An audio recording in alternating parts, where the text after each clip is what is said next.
morning. Baka po pungas-pungas pa ang ilan sa inyo dyan. Meron pang weekend webs. So, weekend spider webs, tanggal-tanggalin na po yan. At pakinggan ang ating clue para mahulaan ang mystery word at makuha ang panalo dito sa Pampagesing!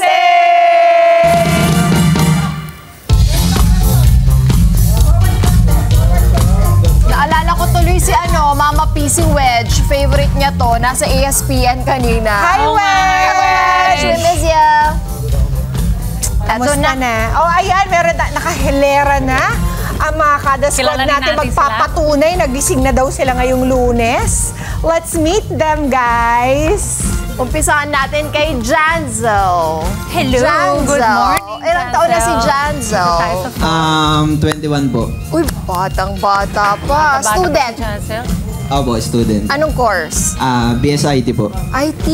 Opo. Ano ba talaga? Malaki ang demand ng IT ngayon. Sabi daw po eh. Sabi nila. Sino nagsabi? Sino Mahirap nagsabi ba? sa'yo? Mahirap. Hindi naman po. Anong Sakto year lang. mo na ba? 4th year po. Uy, graduating na. 4 years lang ang IT, tama? Opo. Yun. So, anong plano mo pagka-graduate mo? Last sem na lang, di ba? Ano yun? Siguro po, Diba? mag-iibang bansa po. Oh! Si Papa. Anong plano mo? Saan ka pupunta? Pinigilan. Sa ano po? Sa Japan. Bakit Japan pinili mo? Para po para po makapagtanim-tanim, ganun. Tanim! Naguguluhan na ako sa'yo, Jansen! Nag-IT para magtanim-tanim. Pareho ba tayo ng IT na nasa isip? Baka may ibang IT ba na course na hindi namin alam na nasa Ano yun? agriculture na? Meron po. Oh. Yung IT po kasi international tanim. Ano ba yan? Masustansya kausap ka. Masustansya kausap. Okay ka lang? Nakakailangan ba tayo ng komedyante dito? Pwede pumasok.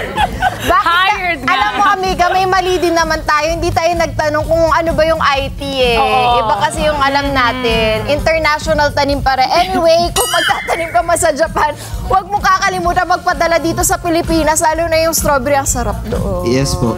Okay, bye, Jan. Sa tanim mo sa Japan. Hindi ko kinaya. Si Janzel. Mamaya kapag ikaw talaga wala ka nasagot dito sa Pampagesing, babalikan kita, Janzel. Tatanim niya lahat. Dapat maitanim mo yung mga yan, ha? Ito naman. Good morning. Si Levi. Good morning po. Morning. Good morning. Anong course sa Levi? BSIT po. Ayan, natin muna natin para sure. Eto kada squad, ha? Ano ibig sabihin Magtatanong ng muna IT kayo. mo? Ano ang IT? Information technology po. Yun. Yun. Hindi ko alam kung saan ka galing, Janzel. Information sa tanim lang yan siya. At ikaw naman, bakit mo kinuha naman ang course na IT, Information Technology? Sabi po ni Mama. Sabi ni Mama, alam ko ito sinabi ni Mama, shoutout mo na rin sila, Shoutout mo na si Mama. Mama dito. Hi, Mama. Taga saan ba? Valenzuela po. Valenzuela. Anong course mo na? Magkaklase ba kayo ni Janzel? Hindi po. Hindi. Anong year mo na? 4th year po. Ay, oo nga pala. International tanim yung isa. Emma. Ikaw naman. Emma, good morning. Oo, good morning So, sa atin. anong year mo na? 4th year po. 4th year na rin, graduating. Kumusta naman ang pag-aaral? Mahirap ba ang IT? Mahirap po. Mahirap, pero at From least 1 to 10, survive. gaano kahirap? 8. Hindi kayang-kaya mo yan. Kaya konti na lang eh, di ba? Graduating na eh. Next year. Opo.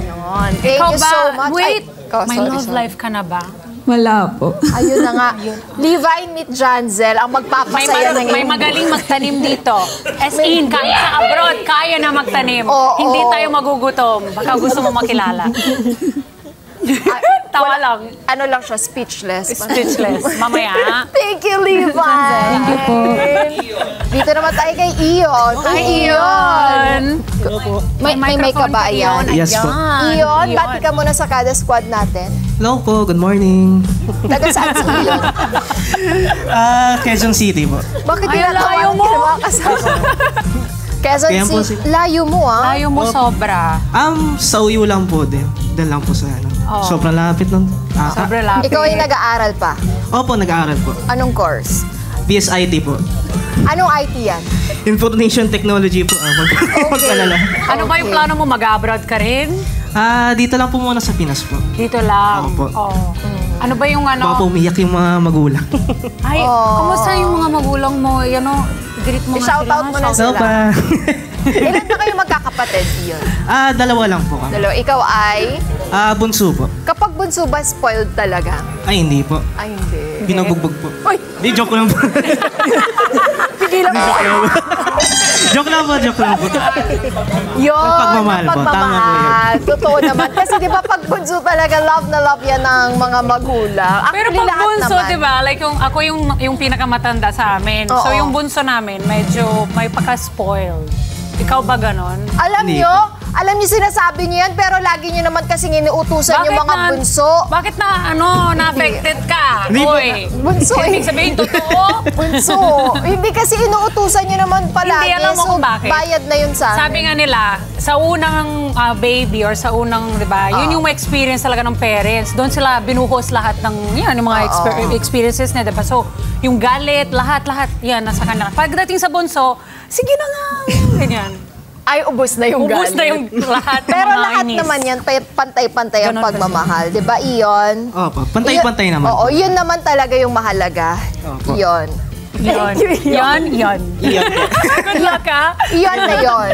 Ito si Andrea. Ang ganda ni Andrea. Andrea, ni bati ka Andrea. muna sa ating kada squad. Hello po. Taga saan si Andrea? Doon lang po sa St. Joseph po. Uy, lapit lang. Anong Si gawa mo sa Andrea. buhay? Fourth year, na rin po, college Same? po. Yes po. Yung IT mo ba? Same dun sa Kay una? Janzel or dun sa dalawa? Wala pong same po sa kanila. Walang ay, Opo. sa kanya lang yun, yung Iba? international. Anong talent. IT ba yan? Ay, tulog po. Ay!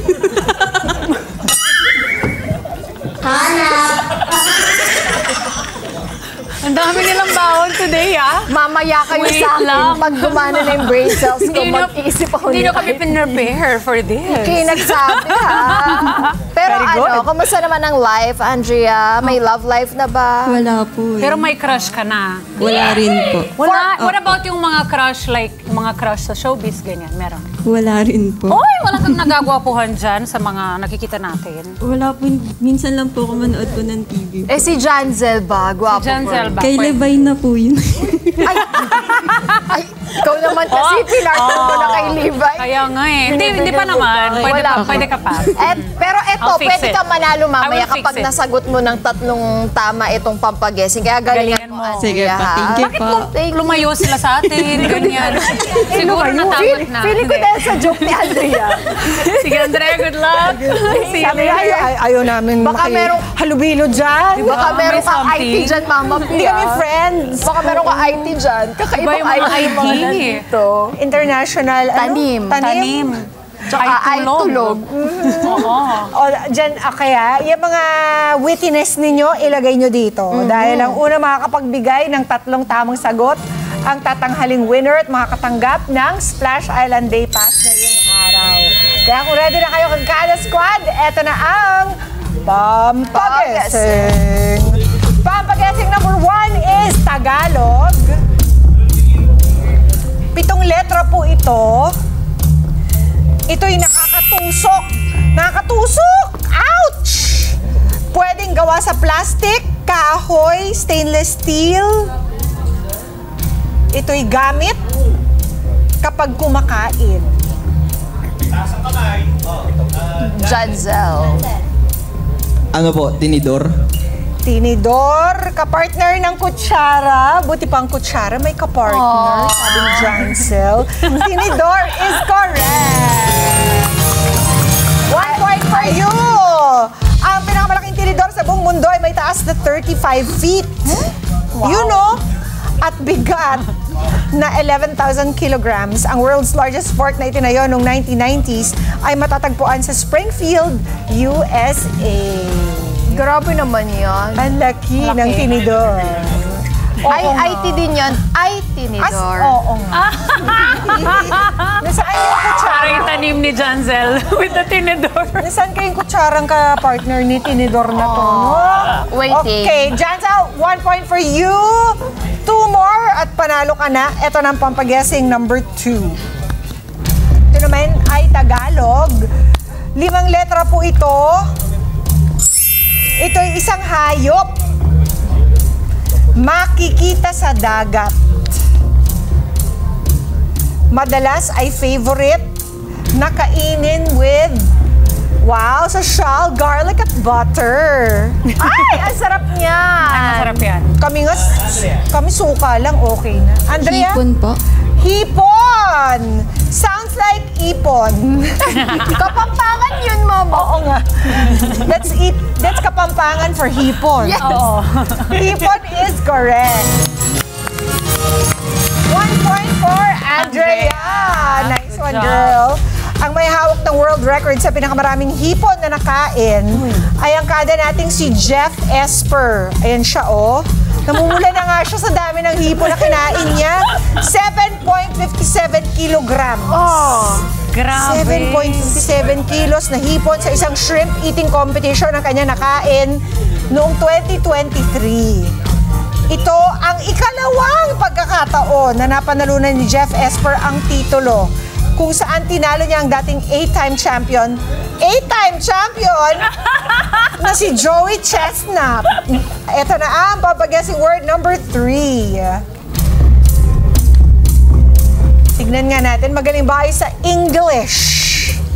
9 letters ito. Ginagamit sa tenga.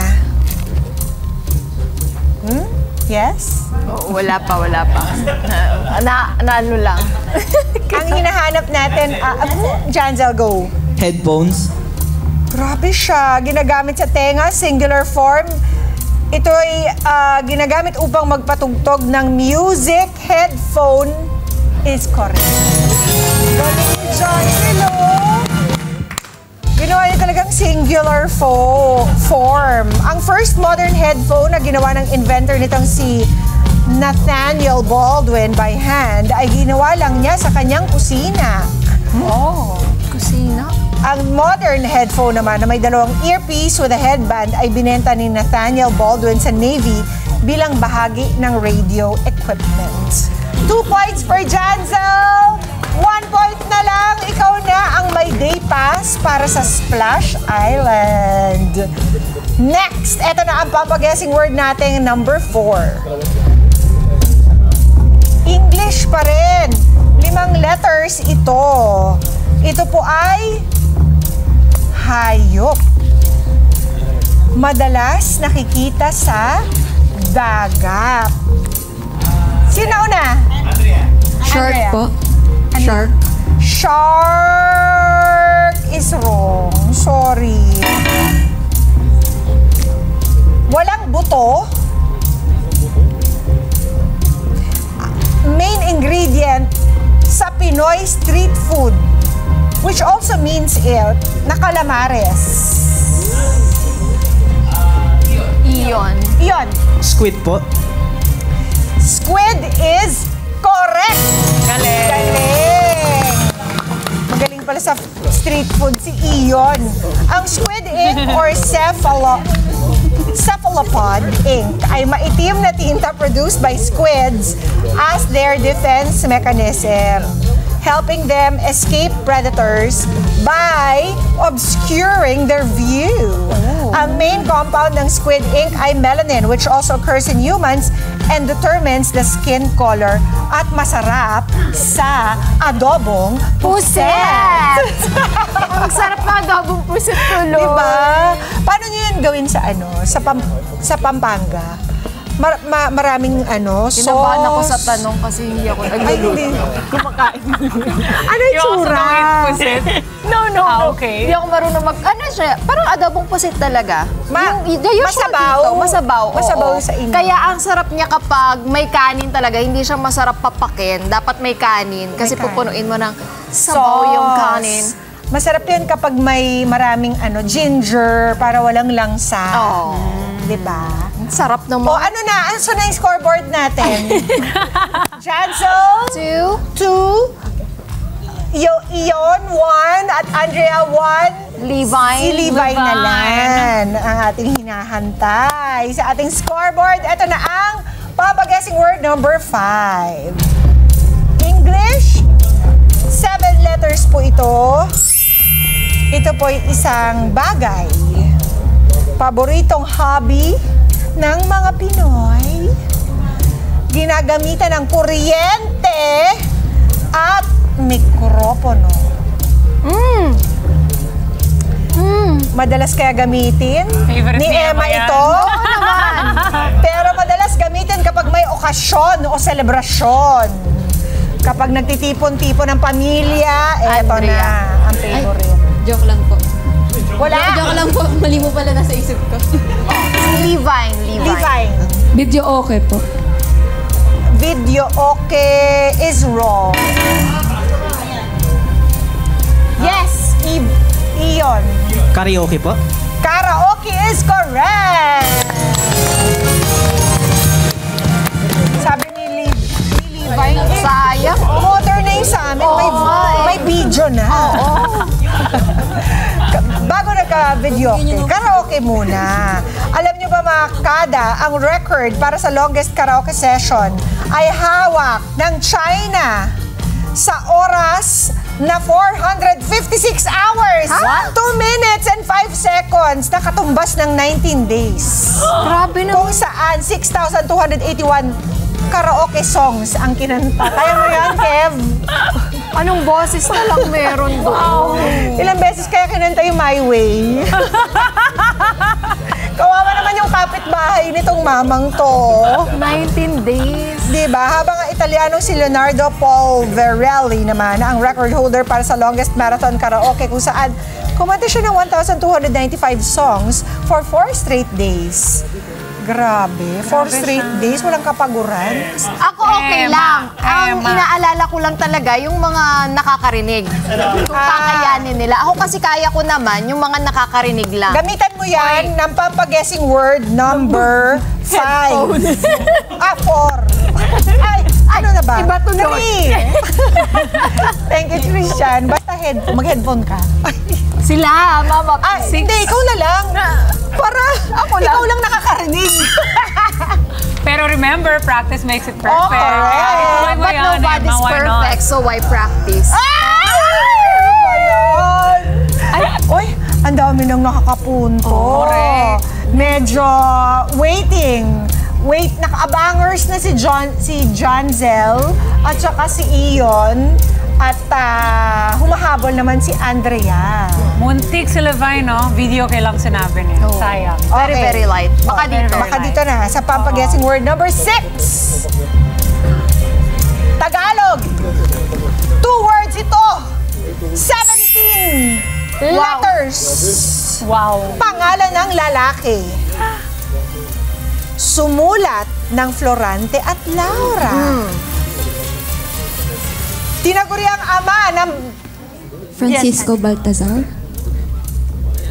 ama ng balagtasan ba siya? Andrea. Francisco Baltazar. is wrong. Sorry. How about our other 3 kadas? Doon na. 5 seconds. Sige, Janzel. Ano po? Francisco Balagtas. Francisco Balagtas is correct. Tinawag na Prince of Poets si Francisco Balagtas dahil sa kanyang mga naging kontribusyon sa panitikan, partikular sa Makatang Tagalog, kung saan ang kanyang pinakikilalang akda, ang Florante at Laura, na pinaniniwala ang sinulat ni Francisco Balagtas habang siya ay nakakulong, ay tinuturing na isa sa mga pinakamahusay na tula na kanyang ginawa. Diba? Ang haba nung sinabi ko. Actually. Well, meron na tayong winner, si Janzel na. Congratulations, Janzel! Ikaw ang nagwagi sa ating pampaguessing for today. Kaya tanggapin mo ang Splash Island Day Pass. Yes! Uy, dalawa. Janzel, sino isasama mo? Ano po? Dalawa Sino yan. isasama Sino mo isasama daw? mo? Yung girlfriend ko po. Ay, greet mo na yung girlfriend asan mo. siya? Shoutout sa girlfriend ko. Nataligis daw ba? Ay! Nag-outing ang dalawa. Kilig! Congratulations, Janzel! Maraming salamat salamat din sa Splash Island for our giveaways today at sa ating mga kada squad na nakilahok sa ating pampagesing ngayong Lunes. Mga Kanet 25, this is Pia Guanyamago. For more Kada Umaga updates, please click the subscribe button and follow us on Net25 social media pages at Net25TV and at Net25 Entertainment Facebook page. See you guys. Bye!